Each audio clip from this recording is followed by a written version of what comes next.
The last time I talked with you about my Chinese long beans, and I said that they were probably on their way out. But boy, did I get a surprise. Look at this. It is more prolific than ever, actually. I think I have more beans growing on it now than I had before. This is amazing. So I guess it will continue to produce until the frost kills it, I suppose, which is a good thing because they are delicious, especially stir-fried. Some of these I need to harvest today because I don't like for them to start showing the actual bean, because at that point you taste more bean than you do the hull, I guess you can call it.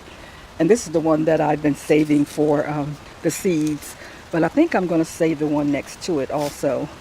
This one, I'm going to save it for seed also, because I don't think there's going to be enough in that other one. It's drying out pretty nicely though. It's drying out pretty nicely, you can see.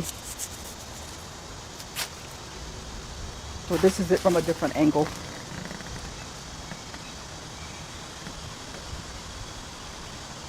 I have to keep them from growing out of the cage because I don't want it to climb up on top of the cage to harvest the peas.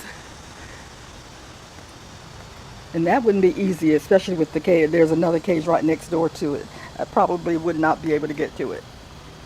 So, but yeah, look at that.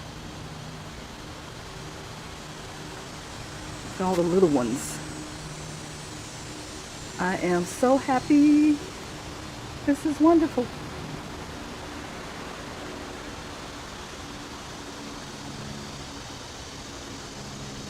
And they're even growing low this time. The last time they didn't grow this low. So it is great.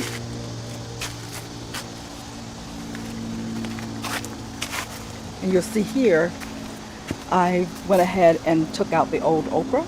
Well, actually I took out the top parts and I left a portion where they were starting to get foliage again.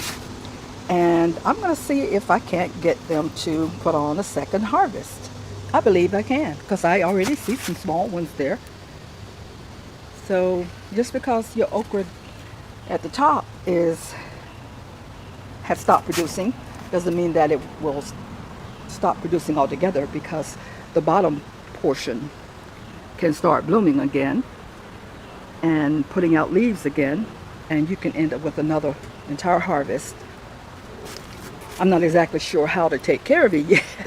This is new for me, because the other one that I have in the other cage didn't seem to do as well, but it's probably because it's not getting as much sunlight as this one is. So I need to do some research to find out exactly how do I fertilize this. Do I fertilize it with more nitrogen so that I can get more leaves, or do I fertilize it with more phosphorus so that I can get more fruit and everything, or more okra? I'm not sure. And where does potassium fit in that? But we'll see. I'll figure it out. And I'm beginning to wonder with this potato vine here, sweet potato vine, it's actually not supposed to be a vining potato, but from what I can see, that's a vine. So, but it looks new, so I'm beginning to think that maybe there are potatoes down there, and this one is forming all over again, is sprouting and producing new ones, because a lot of these over here are starting to die back quite a bit, and I want to take them out, but I don't want to interfere with the beans either. So I'm not sure how long I can leave those in the ground without there being damage to the potatoes, if there are any potatoes in there, which I will find out. But anyway, that's what we have here.